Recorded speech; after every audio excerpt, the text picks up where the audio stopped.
Senhoras e senhores, muito bom dia, boa tarde, para eu que tô ajeitando aqui o negócio. Pronto. Bom dia, boa tarde, boa noite, boa madrugada. Sala direcionada para os alunos do oitavo ano do Colégio Afonso Freire, disciplina História, tá? E a gente vai começar agora a parte da unidade 5, a página 136, falando sobre o primeiro reinado e regência. E logo depois a gente já começa com o capítulo 13, o governo autoritário de Dom Pedro I, para que a gente possa dar esse seguimento no nosso assunto. Beleza? Beleza. Então, a gente começa assim na página 136, falando o seguinte. Por cerca de 3 séculos, o Brasil esteve sob domínio de Portugal na condição de colônia mais importante do Império Português. Contudo, as divergências entre os interesses luso-brasileiros e os do governo metropolitano, metrópole, Portugal, foram constantes, acrescidos de tensões sociopolíticas internas motivadas pela resistência tanto dos povos indígenas quanto dos escravizados de origem africana ao longo do período de colonização. Então, essa relação entre Brasil e Portugal sempre foi muito cheia de embates, muito cheia de conflitos, porque simplesmente você está começando a explorar um território que não pertence a você, que quando os portugueses chegaram aqui no Brasil já existiam os indígenas, e logo depois, quando eles, a partir de 1520 mais ou menos, eles começam a enxergar o Brasil como potencialmente um território a ser explorado, eles passam a trazer também diversos escravos, diversos africanos que foram escravizados, trazidos para trabalhar de forma forçada aqui no país. Né? Então isso vai gerando um contingente populacional revoltado, muito grande, tanto de indígenas quanto negros africanos escravizados, e claro, e também vai se juntando também outras condições, outras questões que vão gerando uma certa comoção e gerando revoltas internas, né? Contra esse domínio português. E só que isso vai se estendendo durante 3 séculos. E aí, com a proclamação da República, com a proclamação da independência no ano de 1822, o país alcançou, enfim, teoricamente, a soberania. A nova condição de país livre, claro, vai acabar abrindo diversas possibilidades.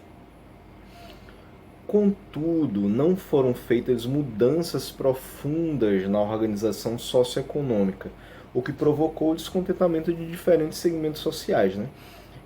O Brasil ele acaba se tornando independente, teoricamente, pelo menos uma autonomia política em relação a decisões.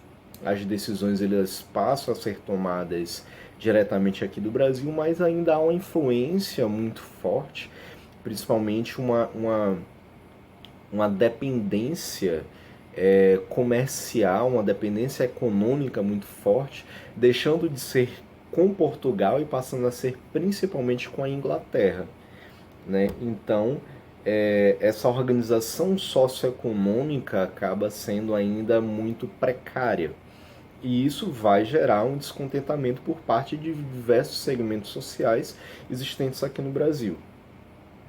A imagem de abertura dessa unidade, essa imagem entre as páginas 136 e 137, é uma das mais representativas da independência do Brasil. Só que assim, um negócio de independência ou morte, né? Que a gente tem lá de Pedro Américo. Independência ou morte. Não foi muito bem exatamente dessa forma que aconteceu, não. A gente ouve diversas histórias a respeito de como se deu isso. Porque tava lá o bichinho lá, Dom Pedro, empunhando a espada. Na verdade, ele estava atrás de um matinho cagando. E aí, do nada, ele, ao invés de ser num cavalo, estava no lombo de um jegue, de um jumento, de um jumentinho. E aí o pessoal pressionando ele, fala, tá bom, independência ou morte, pronto, tá, é isso que vocês querem, é isso que vocês vão ter, pronto, beleza, acabou. Então, há diversas histórias a respeito desse momento icônico na história do país, né, da proclamação da independência. Então, em sua opinião, essa pintura representa fielmente a realidade? Por quê? Foi assim que aconteceu, no meio de uma batalha, uma decisão, todo mundo olhando assim, nossa, Pedinho, é isso aí, jogue duro, meu irmão. Porra nenhuma, né? O artista que a criou representou na obra todas as camadas sociais do Brasil na época da independência. Lembrando que quem mais lutou pela independência? Pô, a gente pensando Conjuração Mineira, Conjuração Baiana, Revolta dos Alfaiates, a galera lá em Revolução Pernambucana, boa parte é o povão que estava lá envolvido. Claro, tinha os burgueses safados naquele meio que era independência também, mas queriam manter os seus privilégios nessas três principais revoltas. Mas boa parte de quem esteve lá no fronte, né, naquele frente dessas batalhas, dessas revoluções, foi o povão. Então, quando a gente mostra uma imagem como essa do Pedro Américo representando a proclamação de independência, independência ou morte, coloca como se o grande mártir, o grande nome da independência fosse o próprio desgraçado do Dom Pedro, né? Só que não foi bem isso que aconteceu, né? A representatividade aqui do povo, no máximo, vai mostrar o camponês, o boiadeiro ali com a roupa toda rasgada na frente dos bois, enquanto tá o pessoal todo, os militares e a burguesia lá, empunhando a espada. Independência, o morto. Caramba, né, gente? Ok. Não foi bem isso que aconteceu, mas enfim. Quais segmentos sociais teriam ficado descontentes com os rumos sociopolíticos e econômicos que se seguiram a esse fato? Enfim, aí a gente começa aqui especificamente no capítulo 13, página 138, falando sobre o governo autoritário de Pedinho, Dom Pedro I.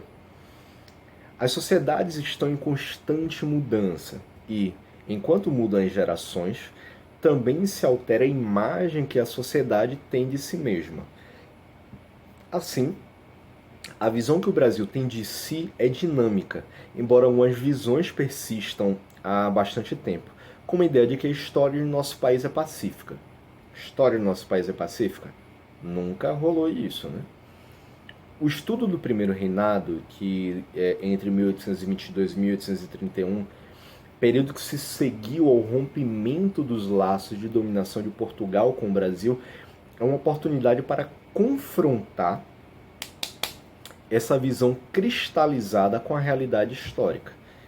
Veremos que ele foi repleto de conflitos e revoltas, marcado pela truculência e muitas vezes pela inabilidade de Dom Pedro I, um governante de mentalidade autoritária. Quando a gente pensa assim, numa liderança política no Brasil que tem uma mente autoritária, ao mesmo tempo que não tem qualquer tipo de habilidade política, que é basicamente um governante de merda, a gente pensa logo, né, em quem? Não sei em quem vocês estão pensando, né? Que chama aí falando que o Brasil tem que deixar de ser um país de maricas, né? Então, gente, leiam as notícias, tá? Leiam jornais importantes e tal. Tem um presidente aí que depois de Joe Biden eleito lá nos Estados Unidos está querendo declarar guerra contra os Estados Unidos, né? Só sendo muito idiota mesmo pra isso, né? E ainda chama o povo brasileiro de maricas porque não está enfrentando a pandemia do jeito que ele queria, né? Todo mundo indo pra rua e morrendo na rua. Mas enfim, a independência, embora tenha sido precedida por movimentos emancipacionistas, antecedida, né? Antes da independência, você tem diversos movimentos emancipacionistas que lutavam por essa emancipação, que lutavam por essa independência do país. Traduzir os interesses de uma minoria da sociedade brasileira, aquilo que a gente falou. houve uma participação muito forte da burguesia, mas eles queriam manter os privilégios dele, queriam a saída de Portugal do poder do centro de decisões políticas e administrativas no país, mas queria se manter dentro de uma esfera de privilégios. Então, essa elite que aqui estava no país estava cagando e andando para a galera que era escravizada, para a galera que não tinha dinheiro. Afinal de contas, eles queriam inclusive manter esse sistema escravagista vigente no país.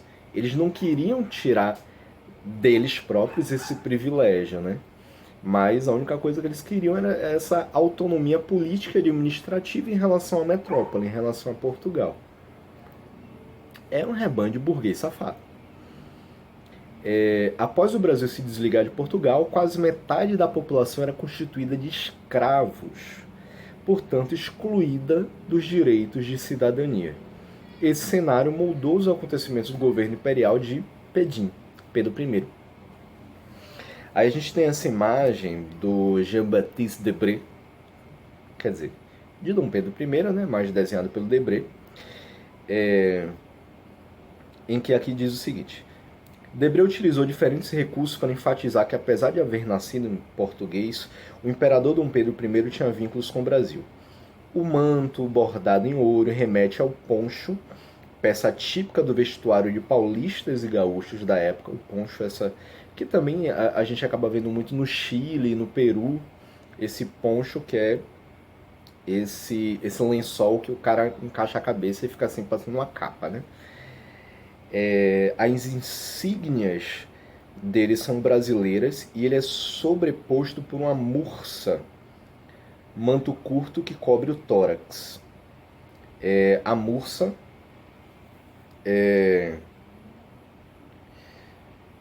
você vê assim, ó, o poncho é esse negócio grandão que vai até o chão, essa capa. A mursa é essa outra coisinha que ele encaixa na cabeça aqui, só que vai somente até o peito. É esse douradinho aqui, parecendo até que é meio de felpudo, né?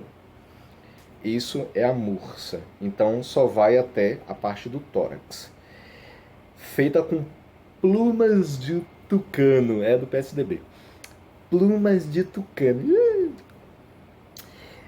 Típica ave brasileira, claro, né? Não, vão matar os tucanos para arrancar as penas dele e fazer uma mursa para mim, só para mostrar que eu sou patriota. Porra, toda hora eu lembro desse demônio, rapaz. Mas enfim, ao retratar Dom Pedro I com botas de cavalaria, cavalo, habitualmente usadas por ele em ocasiões diversas, o artista revela a personalidade ativa do imperador. A coroa à cabeça, a espada desembainhada, bainhada, né, bainhada, tirada da bainha, no caso, e o cetro simboliza o início da nova era política, a do Brasil independente. Ele se fingindo do povo, né, usando essas botas. Parece muito idiota que a gente tem no poder. Mas enfim, uma independência com poucas mudanças. A independência do Brasil consolidou-se com a aliança entre as elites agrárias e Dom Pedro I. Mais uma coincidência. As elites agrárias, né? O agro é pop. Ih, caçado. As bases sociais e econômicas permaneceram inalteradas. Escravidão, latifúndio monocultor e produção voltada para o mercado externo. A ideia do latifúndio monocultor e essa produção voltada para o mercado externo, eles estão intimamente ligados, vocês lembram, né? Que a gente já falou sobre isso. Por quê? Quando você lida, o latifúndio é é como se fosse uma grande fazenda, um grande território, um grande espaço que você vai se utilizar de uma única cultura. Ele é monocultor. Monocultura é uma única cultura. É você se utilizar de a produção de um determinado elemento, um determinado alimento. Só que esse alimento ele vai ser voltado única e exclusivamente para exportação, para o mercado externo. Então, sua preocupação não é do abastecimento interno, não é você produzir para vender dentro do território, né? Você tem uma quantidade maior de produtos, então, e muitas vezes valores um pouco mais baixos, mas a produção vai ser toda voltada para o mercado externo. Você vai produzir muito de uma única coisa, que você já sabe o valor, que vai ser um valor relativamente elevado, porque você vai enviar para um local onde ele não produz isso. Então o lucro em cima dessas vendas é bem maior do que você produzir vários produtos diferentes e vender internamente. Rebandi. Então, alguns setores da sociedade, formados principalmente por portugueses, militares, antigos funcionários públicos e grandes comerciantes, resistiam a aceitar a autoridade de Dom Pedro I. Com isso, em algumas localidades do norte e nordeste do país, houve revoltas que pretendiam restabelecer o domínio de Portugal. No entanto, elas foram reprimidas pelo novo governo, que tinha o apoio das camadas populares, que estavam ansiosas por mudanças, e dos latifundiários, bem como das tropas inglesas. Você vê, as camadas populares elas ainda enxergavam Dom Pedro como aquela pessoa que ia resolver tudo que estava rolando por ali, né? Ah, vamos nos desvincular de Portugal. Então a gente precisa de alguém que esteja do nosso lado aqui, que olhe pro povão e diga, pô, é isso aí, vamos meter o louco. Então, essa população ávida por mudança, doida para que haja essa mudança, se juntou e começou a defender Dom Pedro I, né? Mas a galera do norte e nordeste do país já estava de olho assim, falando, porra, isso daí não tá dando certo, velho. Só que, erroneamente, né, estava pensando que o ideal seria voltar às mãos de Portugal, que, pelo menos, tava uma bosta, mas estava uma bosta controlada, né? Com Dom Pedro, a merda vai feder pra caramba. A Inglaterra continua a exercer influência sobre o Brasil, cujo mercado interno dependia cada vez mais dos produtos industrializados ingleses. Vocês lembram que quando a Inglaterra ajudou Dom João a fugir de Portugal por conta de Napoleão Bonaparte, por conta das tropas francesas, então conseguiu fugir de Portugal para o Brasil, quem ajudou foi a Inglaterra. Consequentemente, quando chegou aqui, Dom João falou assim, não, vamos, graças à Inglaterra, vamos permitir então que os ingleses eles possam ter determinados benefícios aqui com a gente, né?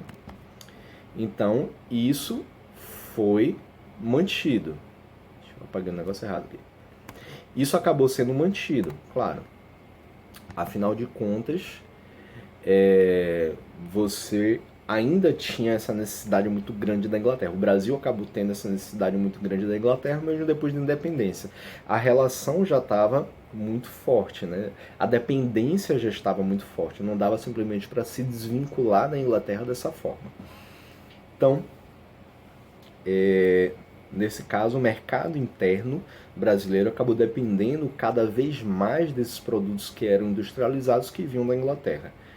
Era necessário organizar a nova nação, criar uma estrutura administrativa e obter o reconhecimento de outros países. O maior desafio de Dom Pedro I, entretanto, era governar uma nação cuja composição social ainda era bastante instável.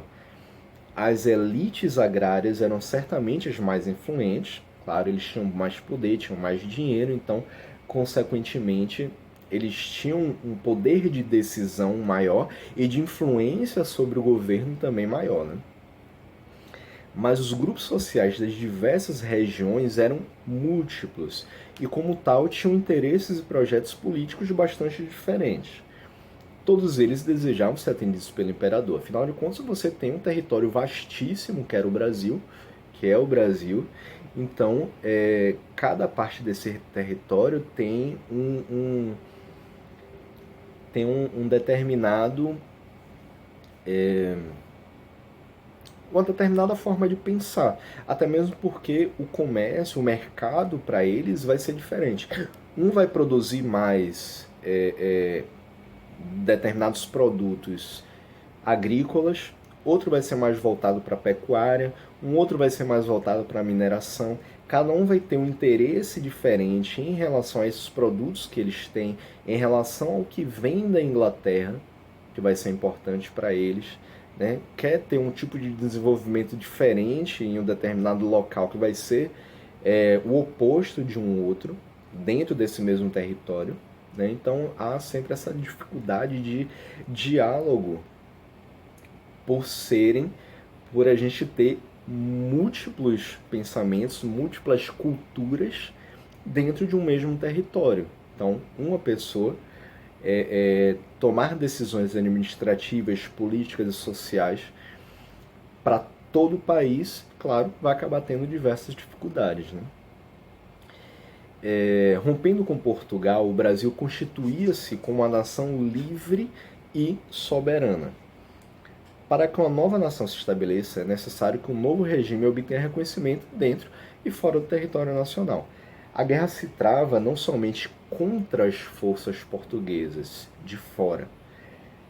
Em lugares como a Bahia, ela aconteceu contra lusos brasileiros fiéis à própria metrópole. Né? Então, houve alguns embates internos, algumas disputas internas, até mesmo porque dentro do território havia aqueles grupos que ainda pretendiam que o retorno do país à condição de colônia. Foi o que aconteceu aqui no Brasil, na Bahia, que aconteceu lá na Bahia, né? A gente não está na Bahia, enfim. E aí a gente tem a imagem de Maria Quitéria, que é uma figura importantíssima da Bahia, inclusive, que a gente tem o seguinte: quando as notícias sobre as lutas contra os portugueses chegou à vila de Cachoeira, na Bahia, a jovem Maria Quitéria desafiou o pai e os costumes sociais da época e alistou-se nas tropas brasileiras. Não era permitido naquela época que as mulheres pudessem lutar com os militares, ela se alistar ao exército. Né? Então ela se fantasiou de homem para poder lutar junto ao exército. Então, inicialmente fazendo-se passar por um homem. Mostrando disciplina e bom manejo com as armas, ao ser descoberta, os oficiais a mantiveram no batalhão de caçadores voluntários do príncipe Dom Pedro, em que chefiou um grupo de mulheres no combate que derrotou os portugueses. Mulheres miseravona, tá vendo aí? Pelo feito, recebeu a condecoração Cavaleiro da Ordem Imperial do Cruzeiro das mãos do imperador Pedro I. Então,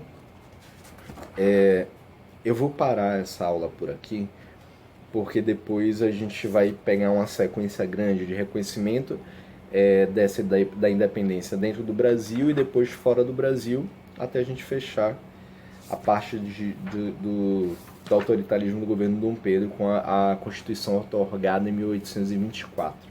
Mas para essa aula não ficar muito grande, a gente finaliza por aqui. Beleza? É isso. Valeu, galera. Até amanhã. Próxima aula já, né? Tchau.